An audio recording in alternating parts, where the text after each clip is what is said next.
नमस्ते दोस्तों। मैं हूं आपका दोस्त प्रशांत। प्रशांत टीचिंग वे में आपका स्वागत है।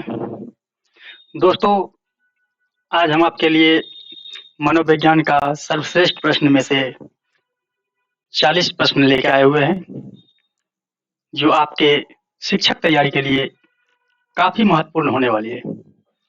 तो दोस्तों, अगर आप मेरे चैनल पे नए हैं और अभी तक सब्सक्राइब नहीं किए हैं, तो प्लीज सब्सक्राइब कर लीजिएगा, प्रशांत टीचिंग वे। और ये सिंबल होगा, जिसे आप ये सिंबल को देख के, ये आइकॉन है मेरा यूट्यूब चैनल का, आप इसको देख कर सब्सक्राइब कर लीजिए। और चलिए हम आगे बढ़ते हैं अपने पढ़ाई की ओर।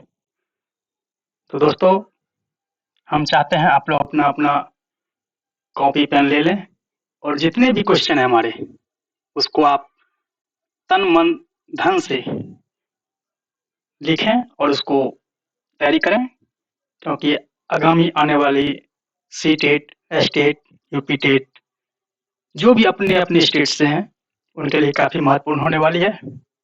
चलिए हम स्टार्ट करते हैं। जय हिंद। ये आप देख रहे हैं, ये यूट्यूब का चैनल है, मनोविज्ञान का सर्वश्रेष्ठ प्रश्न है। तो दोस्तों, चलिए हम आगे बढ़ते हैं। संरचनावाद संरचनात्मक अधिगम सिद्धांत किसने दिया? संरचनात्मक अधिगम सिद्धांत किसने दिया? ये दिए थे हमारे जेरोम ब्रूनर साहब। अधिगम का मानवतावादी सिद्धांत। जैसे मानवतावादी सिद्धांत है, मानवतावादी, तो दोस्तों मौ से मानवता और मौ से मैस्लो। मानवतावादी, मैस्लो।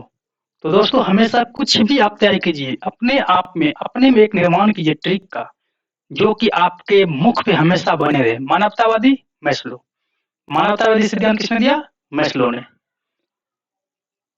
आगे बढ़ते हैं दोस्तों। बुद्धि का द्वय शक्ति सिद्धांत।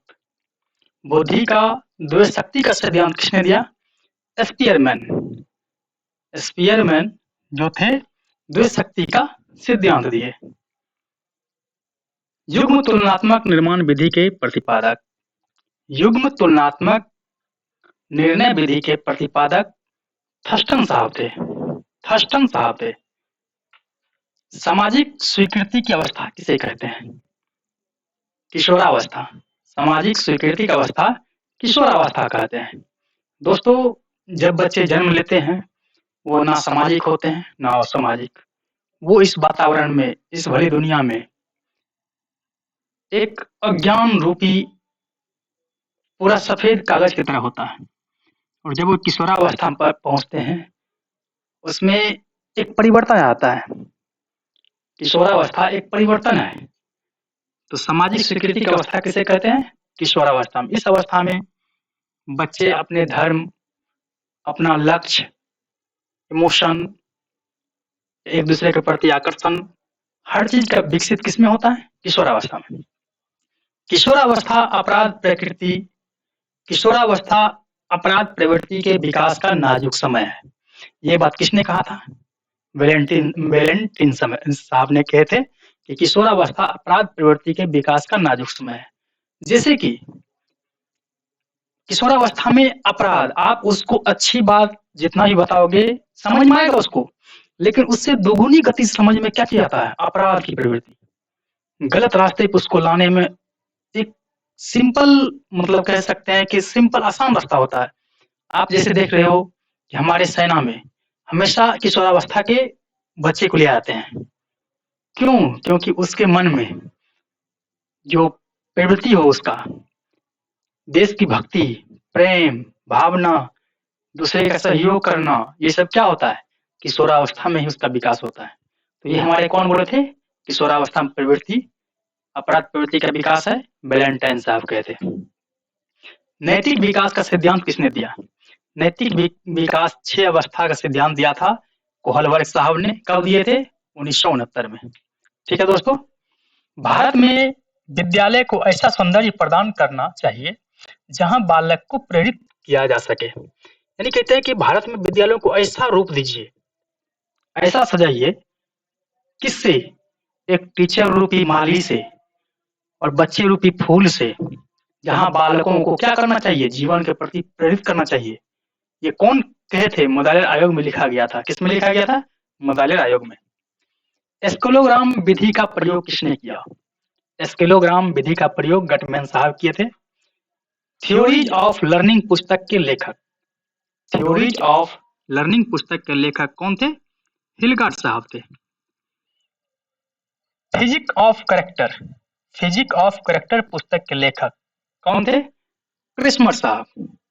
वातावरण वह शक्ति है जो हमें क्या करती है? प्रभावित करती है। कहते हैं ना, वातावरण किसे कहते हैं? तो वातावरण वह शक्ति है जो हमें प्रभावित करते हैं। क्या? हवा, यहाँ का परिवेश, पेड़ पौधे, हमारी आवश्यकताओं की चीजें क्या होती है जिससे हम प्रभावित होते हैं। हमें पेन चाहिए, पेन चाहिए तो क्या करते हैं? हम तो खुद बना नहीं सकते हैं, लेकिन हमारे बनाई हुई कंपनी क्या करती है? हमें वो सुविधा प्रदान करती है। जो भी कंपनियां हैं पेन बनाने वाली, वो हमें सुविधा प्रदान करती है। तो क्या होता है? हमारी आवश्यकता की पूर्ति करती है। नहीं, हमें उस चीज को लेने के लिए क्या करती है? प्रभावित करती है। हमें जरूरत होती है, हम क्या होते हैं? उसकी और उससे प्रभावित होते हैं। तो वातावरण वह शक्ति है जो हमें प्रभावित करती है। किसने कहा था? रॉस साहब ने। वातावरण सबसे बड़ा शिक्षक है, वातावरण सबसे बड़ा शिक्षक है। किसने कहा था? वाटसन साहब।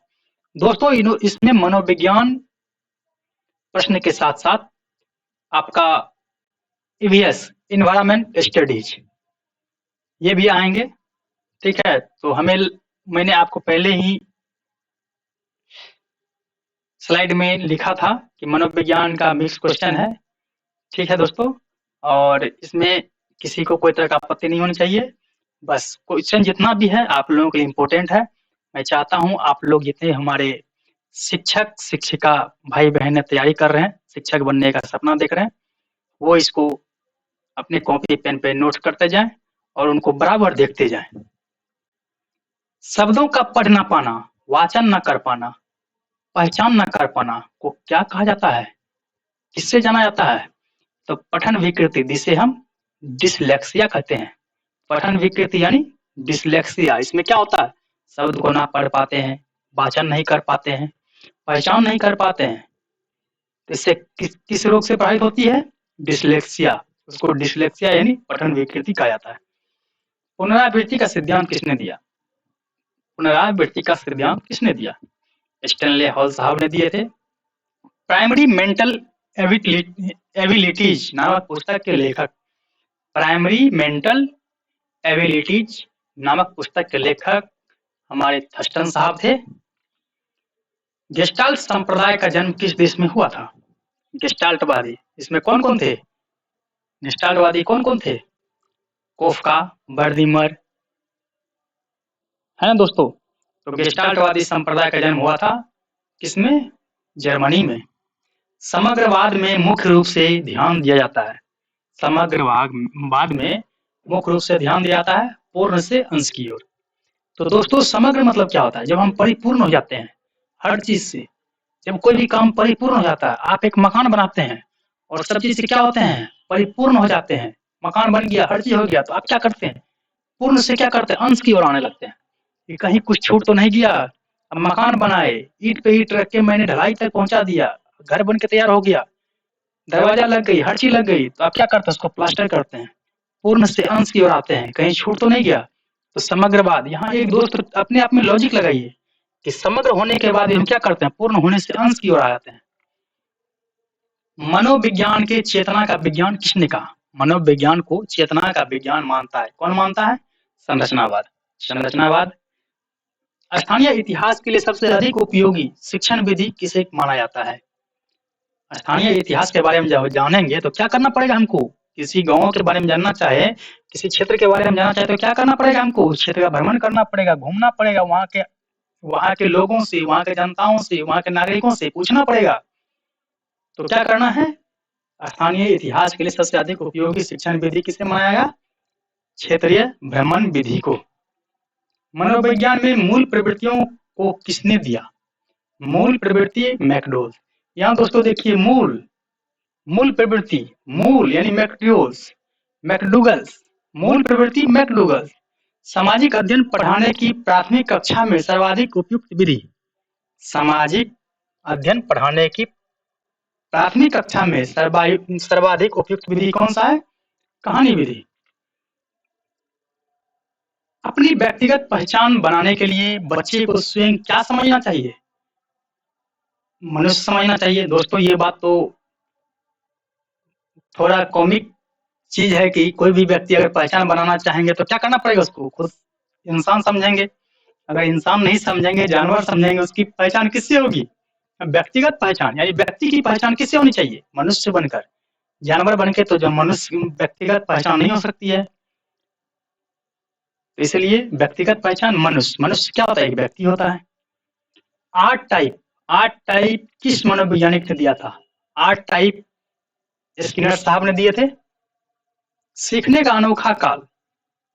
सीखने का अनोखा काल कब कहलाता है? शिशुवावस्था। जीवन का अनोखा काल कब कहलाता है? बाल्यावस्था। अधिगम का सूचना प्रसाधान सिद्धांत किसने दिया? कार्ल रोजर्स ने। चिन्ह अधिगम का सिद्धांत किसने दिया? एडवर्ड टॉलमैन ने। घटपर्णी पौधा। घटपर्णी पौधा किस राज्य में मिलते हैं? घटपर्णी पौधा दोस्तों उतना मतलब जानकारी हमें नहीं है, बस कहते हैं कि घटपर्णी पौधा में वो मतलब कीड़े मकोड़े को जब मतलब वो अपने आप खींच लेते हैं। घटपर्णी पौधा मेघालय में पाए जाते हैं दोस्तों। किस जगह को फ्लोरा और फौना सूचित करता है? पेड़ पौधा को फ्लोरा कहते हैं और फौना करते हैं जंतुओं को। महिलाओं की आवाज पतली होती है किस लिए? ध्वनि की तरफ ज्यादा होने के लिए। जब बच्चे की किलकारी आप सुनोगे उसमें क्या होता है? तरत्व होता है, ज्यादा तरत्व होता है, इसलिए उसकी आवाज क्या पतली होती है। शरीर में ऊर्जा निर्माण के दौरान कौन सी गैस निकलती है? जब आप काम करोगे आपके शरीर में ऊर्जा का निर्माण होगा तो क्या होगा? कार्बन डाइऑक्साइड निकलेगी। कौन सा पक्षी कैक्टस पौधे के कांटों के बीच अपना घोंसला बनाता है? फाख्ता पक्षी ऐसा होता है, फाख्ता कैक्टस पौधे के कांटों के बीच अपना घोंसला बना देती है। कश्मीरी चोगा किसे कहते हैं? कश्मीरी चोगा फिरन को कहलाता है। ये दोस्तों आप नेट पे भी सर्च मार सकते हैं कश्मीरी चोगा क्या होता है। तो फिरन एक तरह का हमें लगता है कि वस्त्र होगा, उतनी जानकारी नहीं है, मैं आपको गलत भी नहीं बताऊंगा। कश्मीरी ये इतना ध्यान रखिए कश्मीरी चोगा फिरन को कहलाते हैं। संस्कृत के वे शब्द जो हिंदी में बिना किसी परिवर्तन के प्रयुक्त होते हैं कहलाता है तत्सम शब्द। कौन सी गैस पृथ्वी को गर्म रखने में मदद करती है? Carbon dioxide. जब हमें गर्मी लगती है, अभी जैसे हमारी शरीर गर्म होती है, अभी मैंने देखा आगे पीछे क्वेश्चन में पीछे स्लाइड में कि जब हमारा शरीर काम करना प्रारंभ करता है, ऊर्जा जब पैदा होती है तो उसमें कार्बन डाइऑक्साइड निकलती है, उसी प्रकार पृथ्वी को गर्म करने में मदद करती है कार्बन डाइऑक्साइड। RTE एक्ट 2009 के अनुसार शिक्षक हेतु प्रति सप्ताह कार्य घंटे कितने हैं?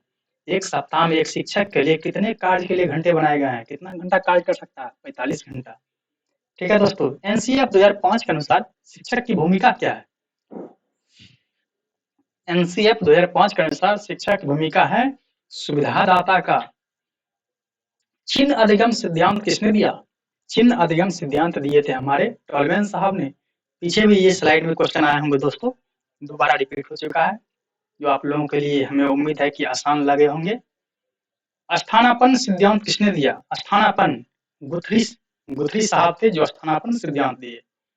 अनुकरण द्वारा अधिगम सिद्धांत किसने दिया? अनुकरण द्वारा अधिगम सिद्धांत किसने दिया? हैगर्टी साहब ने। हैगर्टी साहब थे जो अनुकरण बोला कि अनुकरण करके आप कोई भी चीज सीख सकते हैं, अधिगम कर सकते हैं। इसका सिद्धांत किसने दिया? हैगर्टी साहब ने। जीवन अवधि उपागम का सिद्धांत किसने दिया? जीवन अवधि उपागम का सिद्धांत दिए थे हमारे एरिक्सन साहब। बुद्धि का एक खंडीय सिद्धांत किसने दिया था? बुद्धि का एक खंडीय सिद्धांत। बुद्धि का परीक्षण हमारे कौन किए थे? बिने साहब। और बुद्धि के खंडीय सिद्धांत किसने दिया? बिने साहब ने। बुद्धि का द्विखंडीय या त्रिखंडीय, द्विखंडीय और त्रिखंड सिद्धांत किसने दिया? स्पीयरमैन। बुद्धि को परीक्षण कौन किया? बिने साहब। एक खंडीय सिद्धांत किसने दिया? बिने साहब। बुद्धि का द्विखंडीय और त्रिखंडीय सिद्धांत किसने दिया? स्पीयरमैन साहब ने। दोस्तों इतना ही क्वेश्चन था। बस हमें उम्मीद है आपको अच्छा लगता होगा। ये हमारा चैनल का सिंबल है, जिसको सब्सक्राइब और लाइक कर दीजिएगा, अपने दोस्तों तक शेयर कर दीजिएगा। और महिला वृद्ध सैनिक शिक्षक और किसान का सम्मान करेंगे, ये आज का मोटो है, आगे भी यही मोटो रहेंगे। और हमें उम्मीद है आपको ये क्वेश्चन अच्छा लगा होगा। जय हिंद। आप लोग खुश रहिए, अच्छे से रहिए, पढ़ते रहिए और सबों को पढ़ने के लिए प्रेरित कीजिए। जय हिंद, नमस्ते।